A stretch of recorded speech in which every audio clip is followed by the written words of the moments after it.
Oi, galera! E aí, gente, tudo bem? Então, nós vamos trazer hoje para vocês dois assuntos muito interessantes e que não é nada mais, nada menos do que salário e remuneração. Exatamente. A gente vai tentar levantar alguns pontos mais relevantes referente a esses dois temas, tentando simplificar o máximo possível para que vocês possam entender de uma maneira mais didático, que vocês possam gravar, né, e aprender. E aí, nós vamos começar falando sobre salário. Salário, ele pode ser igual a remuneração em determinado momento. Mas para isso é importante a gente trazer o conceito de salário e remuneração, para a gente compreender melhor. O salário, ele é uma contraprestação ou ainda uma vantagem em pecúnia ou ainda uma utilidade devida paga diretamente pelo empregador. Em virtude do tempo do trabalhador fornecido pelo serviço, e ele pode ser um salário fixo ou variável, né? Mas o que seria essa contraprestação? O salário, ele tem essa característica, não englobando em todos os casos, mas uma das principais, pelo fato de o trabalhador prestar um serviço, né? E aí ele receber essa contraprestação, ou seja, o retorno da prestação de serviço. Consigo entender mais ou menos? Sim. Então, gente, para simplificar para simplificar para vocês têm que pensar que remuneração como se fosse uma fórmula matemática. Por exemplo, a remuneração é igual ao salário mais a gorjeta. A remuneração também, ela é caracterizada pelo pagamento efetuado indiretamente, sendo pelo empregador ou por terceiros. No caso, a gorjeta, ela pode ser paga pelo cliente, vamos supor, um garçom. Ele trabalha e ele pode receber uma gorjeta de terceiros, nesse caso do cliente. Se caso seja recebido habitualmente, ele vai integrar o salário, mas isso a gente vai compreender um pouco mais na frente. Mas só para entender, a remuneração é todo aquele pagamento indireto feito por terceiros ou pelo empregador em virtude do contrato de trabalho. Por quê? Porque você só vai receber essa remuneração no seu tempo de serviço. Exatamente, gente. E para deixar ainda mais claro, né, igual eu falei, a gente sempre tem que pensar na remuneração como uma fórmula matemática. A remuneração é igual o salário mais a gorjeta. Ou seja, se você não recebe gorjeta, a sua remuneração é igual ao seu salário. Por exemplo, vamos supor que você é um garçom e seu salário é de R$1.000. Só que você também recebe a gorjeta todo mês de R$2.000, ou seja, a remuneração é o salário mais a gorjeta. Se o salário é 1.000 e a gorjeta é 2.000, a sua remuneração vai ser 3.000. Caso você não receba a sua gorjeta, você recebe apenas o salário, vamos supor, de 3.000, então sua remuneração é igual ao seu salário, que é o quê? 3.000. Isso mesmo. Aí, no caso, como eu já havia dito, né, o salário pode ser fixo ou variável. O fixo, ele é caracterizado por ser aquele valor garantido, invariável, ou seja, aquele que você já tem especificado na carteira de trabalho, podemos assim dizer. O variável, ele pode ser caracterizado por um recebimento a partir de uma condição. Vamos supor, as comissões, a gorjeta, assim também dizendo, as gratificações, os prêmios, que assim a gente vai falar um pouco mais na frente. E existem também dentro de salário as denominações próprias, que são o salário mínimo e o salário profissional. O que é o salário mínimo? O salário mínimo, gente, é o parâmetro salarial mais baixo que você pode pagar a um empregado que trabalha dentro do país. E o salário profissional é o parâmetro salarial mais baixo, né, no caso mínimo, que você pode pagar determinada categoria profissional. Por exemplo, médico, contador, advogado. Por exemplo, se tiver um piso salarial do contador que seja 3.000, você não pode pagar abaixo de 3.000 para o contador. E dentro dessas categorias, algumas têm nomenclaturas que divergem uma das outras. Não vai ser salário, não vai ser subsídio para todo mundo. No caso, funcionário público ele tem o nome de vencimento, o magistrado tem um subsídio, o profissional liberal, no caso do contador, do advogado, eles têm se chamado de honorários. Tem também uma coisa bacana que eu encontrei aqui de chefes religiosos, que se chamam congrua. Isso. E tem o trabalhador físico e não intelectual, que é na maioria das pessoas, que se chama salário, e o trabalhador intelectual e não físico, que se chama ordenado. São nomenclaturas, né, que a gente é importante trazer, porque a gente sempre tem aquele conceito de que salário é para todo mundo e realmente não é. E essa denominação própria aí do salário mínimo, antes ela era determinada por estado, né? Onde o salário mínimo era divergente em cada estado e que uns eram mais valorizados que os outros. E aí passou a ser isonômico, ou seja, igual para todo, em qualquer lugar do país. O salário mínimo vai ser aquele determinado pela lei, ou seja, aquele salário absoluto. Que no caso todos têm o direito de ter aquele valor e não abaixo. E é importante a gente ressaltar também, gente, que salário mínimo, ele não é igual a salário base. Porque, por exemplo, como existem certas categorias profissionais que são diferentes do salário mínimo, o salário base é aquele que você ganha sem as parcelas complementares, que a gente vai falar mais à frente. Mas não significa que o salário base é igual ao salário mínimo. Por exemplo, o salário mínimo hoje vigente é 998. Mas o piso salarial do contador, vamos supor que seja R$3.000. Talvez este vai ser o salário base dele, mas não significa que é o salário mínimo, ok? E também, gente, um assunto super importante para ser falado nessa videoaula é sobre a composição do salário, ou seja, as parcelas componentes do salário, que são o salário base, o abono, as percentagens, comissões, adicionais e gratificações. É importante a gente fixar o conceito de cada um. Então, gente, é importante ressaltar com relação às comissões, onde está falando referente a ela no artigo 457 da CLT, onde fala que elas são de parcelas salariais, elas integram o salário mínimo, ou seja, elas, quando recebidas, elas são somadas ao salário, né? O que seria essa comissão? Seria uma forma de pagamento da contraprestação, sendo exclusiva ou não. Quando fala de exclusividade ou não, ela pode ser aderida a um grupo de departamento da empresa ou simplesmente a uma função de um único funcionário, né? Ela leva em conta o desempenho e a produção em que aquele empregador ou grupo está se relacionado.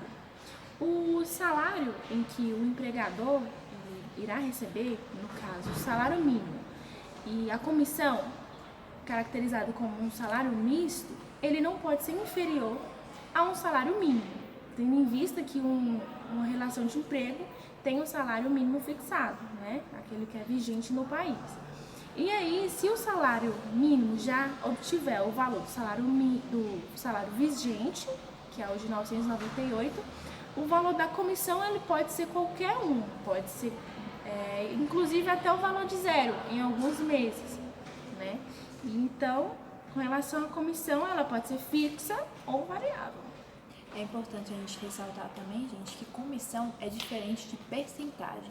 Percentagem é um valor pré-determinado, uma porcentagem pré-determinada que irá refletir no valor das vendas que você faz, por exemplo, mensal, semanal. Esse valor é um pré-determinado pelo empregador. Então, gente, e há também os abonos. O que são abonos? Os abonos, gente, eles são simplesmente antecipações, ou seja, adiantamentos feitos pelo empregador ao empregado. O que seriam esses adiantamentos? São adiantamentos mesmo do seu salário, né, que podem ser feitos qualquer tipo de valor, desde que eles vão ser dedutíveis nos próximos meses, é claro, né? Existe o abono salarial e o abono de férias ou pecuniário. O que seria o abono de férias? O abono de férias, você vai vender até um terço das suas férias e converter esse valor, né, em dinheiro. Alguns autores, eles criticam muito o modo que a legislação usou o termo abono pecuniário ou abono de férias, porque o abono, eles são antecipações, e nesse caso você está trocando, fazendo uma troca, vendendo as suas férias. Você pode, vender até um terço das suas férias. Esse valor de um terço, ele é refletido sobre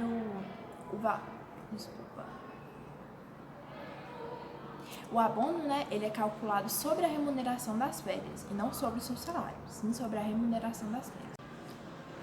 E também, gente, ao abono salarial. O que é esse abono salarial? É uma vantagem pecuniária paga anualmente para empresas que contribuem com o PIS ou PASEP pelo menos durante 5 anos. O que é esse abono? Esse abono é um salário mínimo, que é pago ao empregador anualmente. Recebe esse salário mínimo quem tem pelo menos, recebe até 2 salários mínimos, é contribuinte do PIS e PASEP pelo menos 5 anos e tenha trabalhado no último ano, antes de receber o PIS e PASEP, pelo menos 30 dias. Então, gente, e tem também os adicionais. O que são os adicionais? Os adicionais são parcelas contraprestativas pagas ao empregador, pelo empregador ao empregado, em situações em que o empregado trabalha em situações tipicamente mais gravosas, que corre algum tipo de risco, algum tipo de desgaste. Existem os adicionais legais e os legais restritos. E há também os adicionais de hora extra. Segundo o artigo 59 da CLT, as horas que excedem a jornada normal de trabalho será considerada hora extra. O empregador terá que pagar 50% em cima do valor de cada hora trabalhada. Ou seja, se você trabalha a R$12 por hora, você terá esse valor de 50% será cobrado em cima dos R$12, que vai dar R$18. E também há o adicional de transferência. O que é o adicional de transferência? Se caso o empregador, por algum tipo de necessidade, ter que transferir o empregado do seu domicílio, o empregador terá que pagar um adicional de 25% incidente sobre o trabalho. Lembrando que esse adicional de transferência, ele só vai ser pago caso o empregador tenha que mudar de domicílio para trabalhar, no caso, na empresa, Há também o adicional de periculosidade. O que é o adicional de periculosidade? É aquele trabalhador, que trabalha em situações onde entra em contato diretamente com algum tipo de inflamável ou algum tipo de explosivo. Nesse caso, o adicional é de 30% sobre o salário base. E também, existe o adicional noturno. O que seria o adicional noturno? O adicional noturno é para aqueles trabalhadores que trabalham entre 22 horas e 5 horas da manhã. No caso, ele vai receber um adicional de 20% sobre o valor incidente da hora diurna. No caso, a hora diurna eles são calculadas diferente das horas trabalhadas por dia. E lembrando que esse adicional noturno, esse trabalhador que trabalha no período da noite, se vocês separarem bem, de 22 até 5 horas da manhã, dá equivalente a 7 horas. Mas aí ele ganha o valor equivalente a 8 horas trabalhadas normalmente. E ainda assim esse adicional. Sim. E há também o adicional de insalubridade. O que seria o adicional de insalubridade? É naqueles casos que você trabalha e está correndo algum tipo de risco dentro da empresa, Risco de saúde, risco, por exemplo, de algum trabalho radioativo, Isso, exatamente. No caso de um adicional de insalubridade, você vai ganhar de 20% a 40% incidente sobre o seu salário base. Quem vai definir essa porcentagem é a CNAE, o Código Nacional de Atividade Econômica. Eles vão verificar o grau de risco que você trabalha e eles mesmos que vão definir o grau desse adicional. E existem também os adicionais legais restritos, que são aqueles que são delimitados a algum tipo de função. Por exemplo, existe o adicional por cúmulo de função. O que é o adicional por cúmulo de função? É quando, além de você exercer a sua função que está dentro do contrato, você exerce a função de outra pessoa. É importante a gente ressaltar que a gente não pode confundir adicional por cúmulo de função e desvio de função. Desvio de função é quando você exerce uma função diferente da que está no contrato. O acúmulo de função, você exerce a sua função e exerce a função de outra pessoa. Nesse caso, você tem um direito ao adicional. E existe o adicional quebra de caixa. O adicional quebra de caixa, não existe ele especificado na CLT quanto que você tem que ganhar, se você vai ganhar, isso vai ser especificado no ato do contrato, né? E ele é pago aos ocupantes de algum tipo que exercem a função de caixa, né, bancários, em agências, em supermercados, e por ser uma atividade desgastante e arriscada, eles recebem um adicional.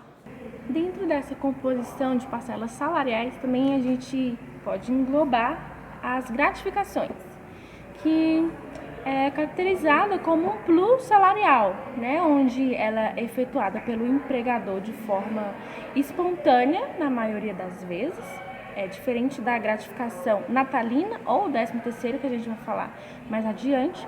E aí essas gratificações, elas são fornecidas pelo empregador de forma espontânea, como eu já tinha dito, com o intuito de estimular um serviço em forma de reconhecimento a partir de uma época especial ou situações específicas. Páscoa, final de ano, ano novo, algumas parcelas são pagas até aniversários, festas.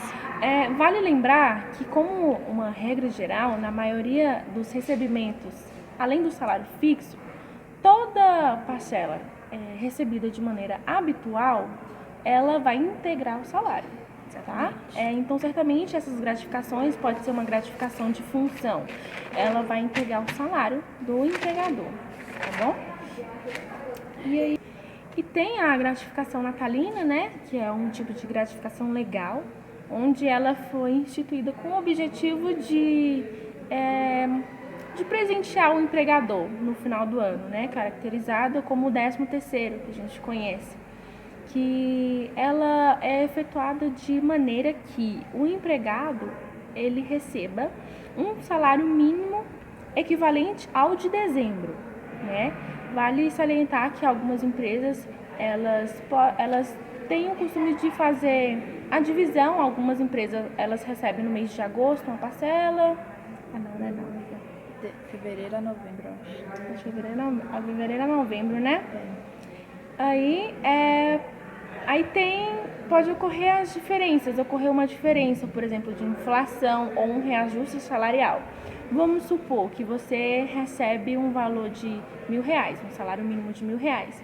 E aí você tem o direito de receber a metade num mês e em dezembro você receber uma outra metade. Só que aí, o salário de dezembro, você teve um reajuste de 1.200. Você recebeu antes um valor de R$500 e em mês de dezembro você tem o direito de receber um valor de R$600, equivalente a 1.200, o novo salário de dezembro. Aí fica a pergunta, a questão: você teria o direito de receber essa diferença de R$100 que você não recebeu no recebimento já efetuado? Autores, eles apontam que sim, por ser equivalente ao salário de dezembro, né? E não já incorrido. E existem também, gente, os prêmios ou bônus. O que seriam esses?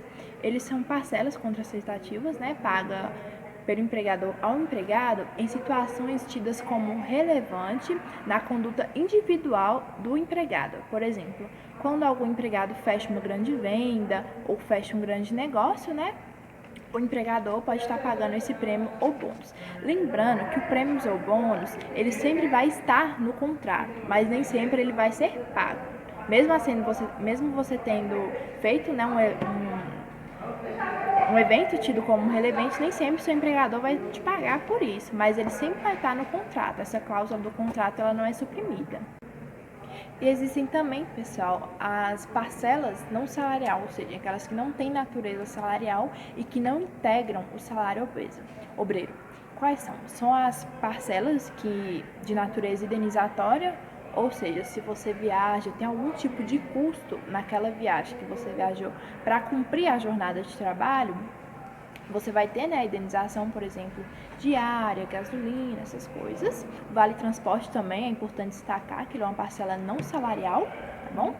E existem também as parcelas meramente instrumentais, que são aquelas que o empregador paga ao empregado algum tipo de serviço ou bem para ele cumprir a jornada de trabalho. Por exemplo, você vai naquelas áreas de construção, óculos de proteção, Vestuário, não integra. esse tipo de coisas são dadas ao empregador, mas não integram o salário.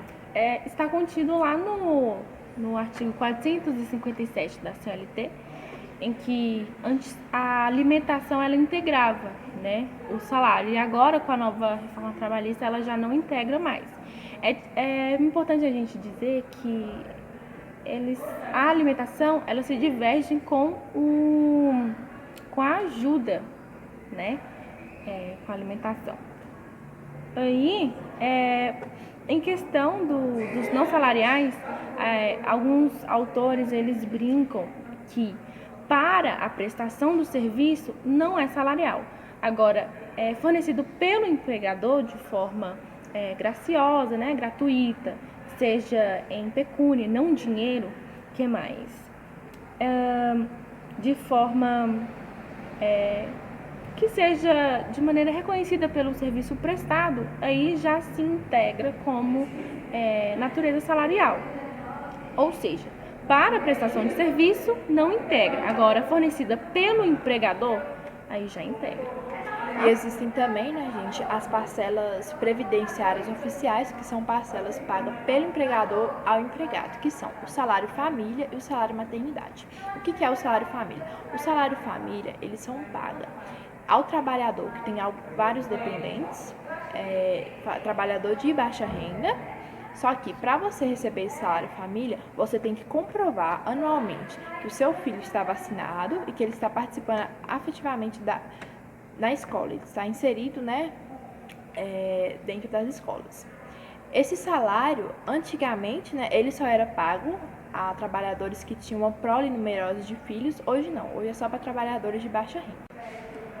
E existe também o salário maternidade, né, que o empregador paga pela obreira gestante, no caso, quando ela vai conceder o filho, ou seja, ter o parto, no período de aleitamento, ou aquela mulher que adotou alguma criança, elas também recebem o salário maternidade. O salário maternidade, ele é pago pelo empregador ou empregada, mas em alguns casos, quem vai pagar o salário maternidade é a própria Previdência, que são os casos das domésticas, das trabalhadoras avulsas e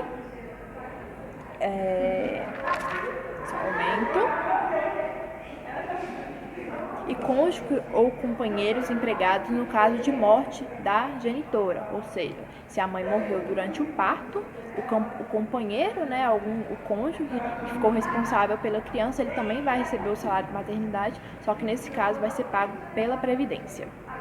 É importante a gente ressaltar que essas parcelas salariais que são pagas pelo empregador, mas que são parcelas da Previdência, elas, no caso, elas vão ser ressarcidas depois pelo empregador junto à Previdência Oficial. Que como que vai ser? Vai ser através da compensação de valores no montante do recolhimento previdenciário da sua empresa.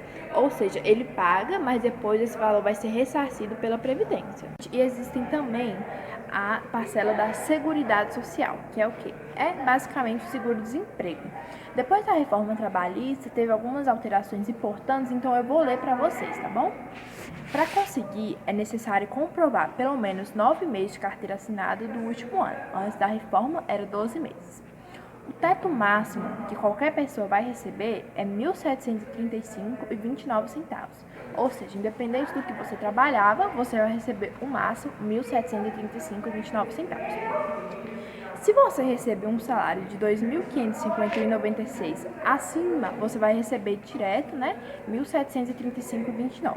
Se você receber um salário de R$ 1.531 a R$ 2.551, o que exceder 1.531, ou seja, você tinha um salário mais que 531, você vai multiplicar a sua média salarial dos últimos 12 meses por 0,5 e somar por 1.224. E se você recebia até 1.531, você vai multiplicar a sua média salarial dos últimos, desculpa, acho que eu falei 12, mas são dos últimos 3 meses por 0,8%. A primeira solicitação, ou seja, se você perdeu o seu emprego pela primeira vez, você vai solicitar pela primeira vez o seguro-desemprego, se você trabalhou no mínimo 2 meses, você vai receber 4 parcelas. E se você trabalhou no mínimo de 24 meses, você vai receber 5 parcelas. Na sua segunda solicitação, ou seja, se você perdeu o emprego novamente pela segunda vez, se você trabalhou no mínimo na empresa durante 9 meses, você vai receber 3 parcelas. Se você trabalhou 12 meses, você vai receber 4 parcelas. Se você trabalhou 24 meses, você vai receber 5 parcelas. Então, gente, pode ser que surja a seguinte pergunta. Nara, a gente pode receber menos que um salário mínimo? Você pode, caso você trabalhe segundo o salário por unidade de tempo. O que é isso? Você recebe com um valor proporcional às horas trabalhadas. E se você receber menos que 8 horas e 44 minutos semanais, que hoje é o mínimo, você vai receber menos. E tem também aquela unidade de tempo por serviço, né? Que aí seria... no caso, você recebe de acordo com o que você produz, de acordo com o que você presta os serviços. Que acontece lá na comissão. Exatamente. Né? O salário é caracterizado também pelo salário misto, né? Ou então somente só os comissionistas, que só recebem só referente à comissão. Né? Então, gente, é isso, tá? Qualquer dúvida vocês podem estar perguntando pra gente. E tenha uma ótima semana e parabéns para nós!